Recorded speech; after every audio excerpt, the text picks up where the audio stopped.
In light of the fact that there are so many fast-moving reports coming out in the aftermath of the Charlie Kirk incident slash murder slash psychological operation in the mind of some, I wonder who, we got to go over this complete renovation of the part of UVU where the assassination happened.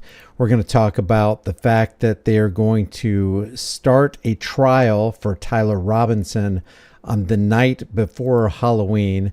We're going to talk about this dispatch audio where it looks like local law enforcement were given clear directives not to interview a certain person. We're also going to look at a particular aircraft, a Bombardier Global 6500 that actually circled the area reportedly during the time of the shooting.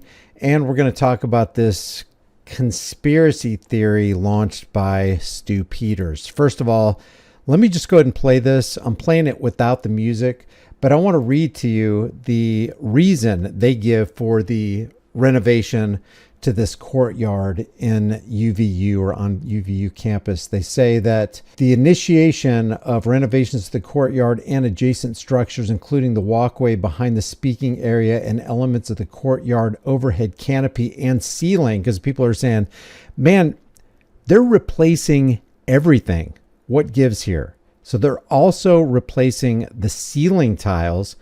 And this renovation started around September 15th through the 17th. And the primary reasons cited by university officials and local reports include, number one, cleanup and trauma mitigation, they say.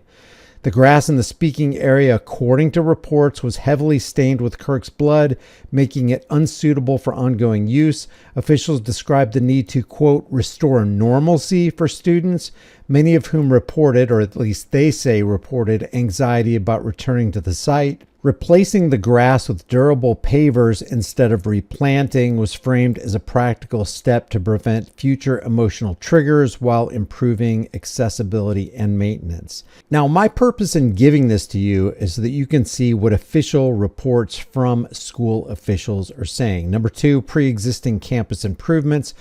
They say UVU had already planned broader campus upgrades for fall 2025, including walkway resurfacing and canopy repairs in the central quad area, which is the area that Kirk was shot in. They say the shooting accelerated these works as the site was already under partial closure for investigation. The president for UVU, Astrid Tumenez, stated in a September 18th press release that the changes aligned with a healing and renewal initiative incorporating enhanced security features like better lighting and barriers. And finally, number three, memorial integration.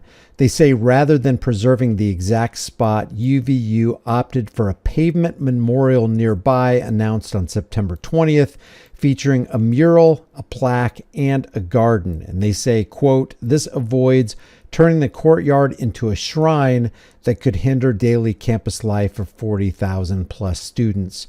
Construction began incorporating memorial elements by late September, with full completion expected by spring of 2026. So what do you think about this? Do you think there's another reason that they're actually changing the entire landscape of where the assassination happened? The second thing is Charlie Kirk's assassination trial of Tyler Robinson, was he guilty or not, will be open to the public and take place with him in person starting the night before Halloween. They are inherently due because they are human beings. Let me be clear. I will not put my finger on the scale of justice. These proceedings will be open to the public, conducted in accordance with the law, and handled with diligence and competence to ensure that justice is never compromised. It is the standing order of this court that Mr. Robinson shall be allowed to appear in person so he can fully engage with his attorneys and participate in these legal proceedings. Counsel, regardless of who is watching, whether it is the nation or a single individual, we must fulfill our roles with integrity, civility, and diligence. I encourage each of you to give your very best to this case.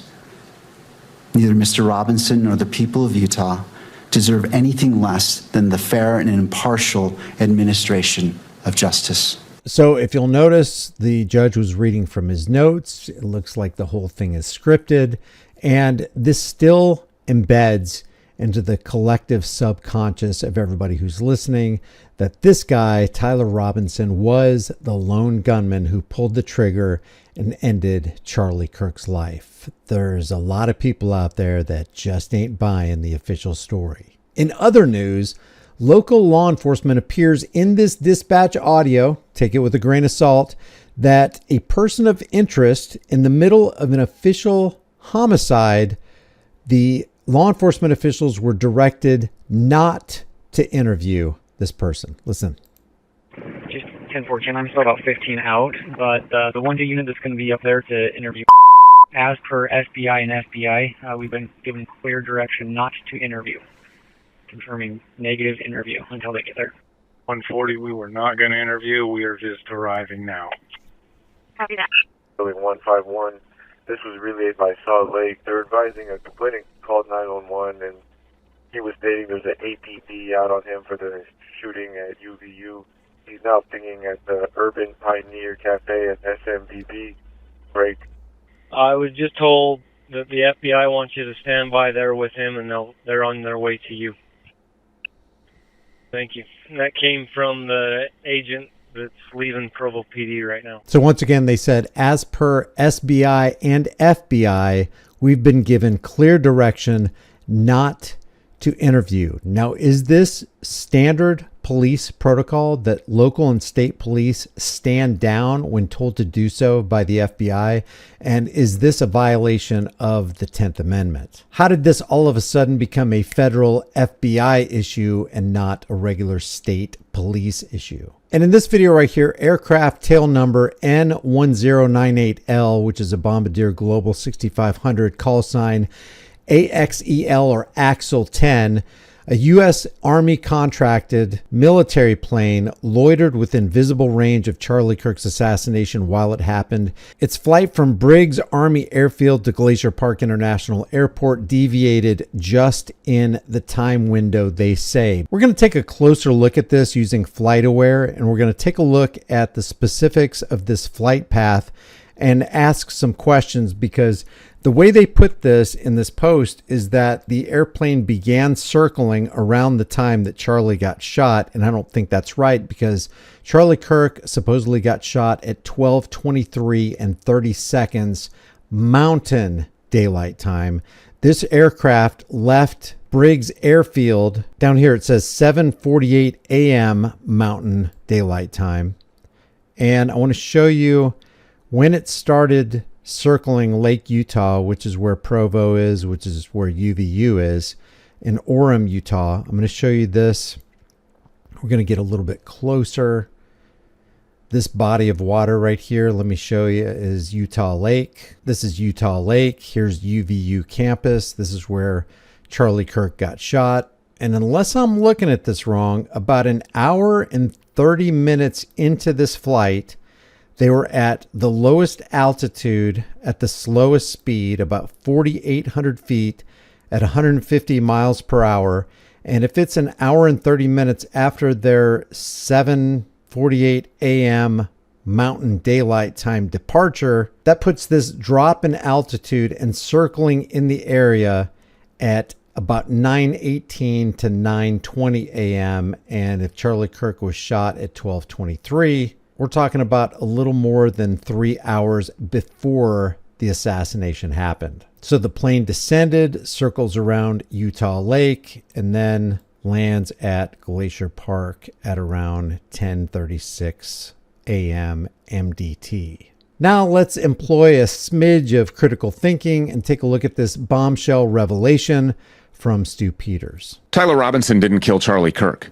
Charlie Kirk's Israeli security detail killed Charlie Kirk, and Charlie Kirk's assassin is caught on tape. Now, is that true? He's actually making this assertion as though it's a foregone conclusion. This is exactly what happened, Stu Peters says, but is that right? Can we not question this? Do we just take his word for it? Blake Bednar has brought us this video. We'll break it down. Take a look at this. Here it is from the wide angle. Watch Charlie Kirk's right side of his t-shirt. Watch the lavalier lapel mic. Do you see it explode? Let's bring it in just a little bit closer. Watch this. Put it in a freeze frame. That is the explosion from Charlie Kirk's lavalier lapel mic. Want to see it again? Bring it in closer. Remember when we told you that that was absolutely an exit wound? Yeah, it is. Check the trajectory of the round that was deployed from that lavalier lapel mic. Now, what people are calling this is body cavitation, where a bullet enters and then expands the area before leaving. Stu Peters isn't suggesting here. He's actually saying, no, that's what it was. This is an exploding lavalier mic. And I'm not saying either way, but I am asking, is this what it really has to be? I mean, couldn't it be something else? I don't understand how people come to these rock solid conclusions, but wait, he's not done yet. That went directly from Charlie Kirk's lapel. That went directly from underneath Charlie Kirk's white t-shirt up through his neck and created the exit wound that we told you was an exit wound immediately when we saw that exit wound.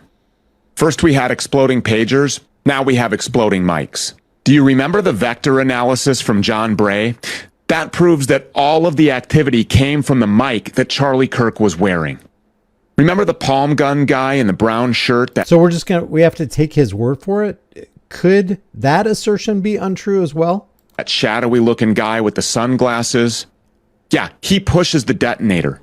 Clear as day. Counting gang violence. Great.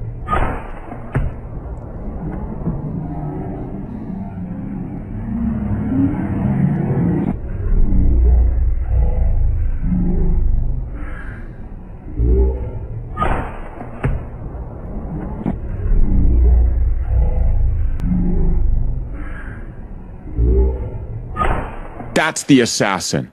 But does it have to be that? Couldn't it be something else? Couldn't this right here be coincidence? And if somebody was going to push a detonator button, wouldn't they just do it in their pocket or just down by their side where you can't even see what they're doing? Why would they make the detonator? Why would they put the detonator on a sleeve for all to see? Oh, he's the one. He's the trigger man. He's the one who actually did it. That sounds dumb to me. That's the guy that pushes the detonator, which perfectly aligns with the explosion that pushes that projectile through Charlie's right side of his neck and out the left side, creating the exit wound.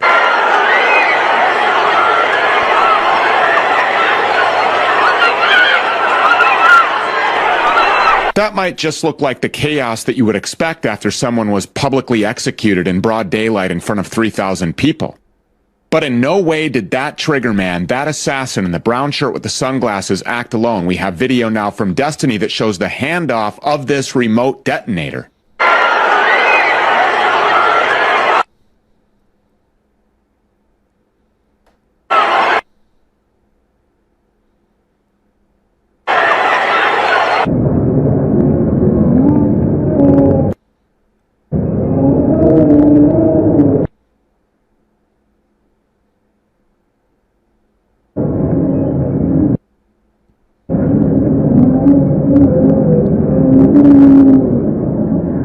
Nobody knows what that was. It could be Charlie's necklace. It could be a cell phone. It could be the car keys. You don't know that that was the detonator, and you really have to prove it. If you bring the assertion, then you also have to bring the substantiation. We had John Cullen. And yes, they do appear to be passing something, but what is that something? We don't know. They don't know, but they're saying they do know, and that doesn't seem entirely honest to me. We had John Cullen on the program last week, and he made a great point about ballistic acoustics being altered to hide the location of the real shooter. Well, the same can be said to distract from the fact that there was no shooter. Tyler Robinson did not kill Charlie Kirk. This guy, brown shirt guy, he's the assassin. Oh, way. If you want security, the Israelis know what they're doing. So according to Stu Peters and many who believe him, this guy pushed the detonator button on his sleeve in broad daylight before a potential 3,000 cameras, because that's just the way they roll, according to Stu Peters. So leave your thoughts about all this for the world and the global thought police in the comment section below. We can't stop asking questions. One thing is for sure, internet sleuths are working harder to find out who Charlie Kirk's assassin is than Erica, TPUSA, and the federal government combined.